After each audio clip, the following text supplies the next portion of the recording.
26 जानेवारी 1950 रोजी सर्व नागरिकांना समान हक्क देणारे भारतीय संविधान अंमलात आले. आपल्या देशात खऱ्या अर्थाने प्रजेचे राज्य प्रस्थापित झाले.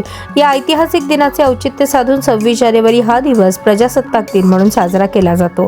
आज रोजी सोलापूर शहर व जिल्हा काँग्रेस कमिटीच्या वतीने 26 जानेवारी प्रजासत्ताक दिनानिमित्त काँग्रेस भवन सोलापूर येथे खासदार प्रणितीताई शिंदे यांच्या प्रमुख उपस्थितीत सोलापूर शहर काँग्रेसचे अध्यक्ष चेतन भाऊ नरोटे यांच्या हस्ते व जिल्हा अध्यक्ष सातलिंग शेटगार, माजी आमदार विश्वनाथ चाकोते, ज्येष्ठ नेते मंडळी, सर्व पदाधिकारी व कार्यकर्त्यांच्या उपस्थितीत झेंडावंदन कार्यक्रम संपन्न झाला.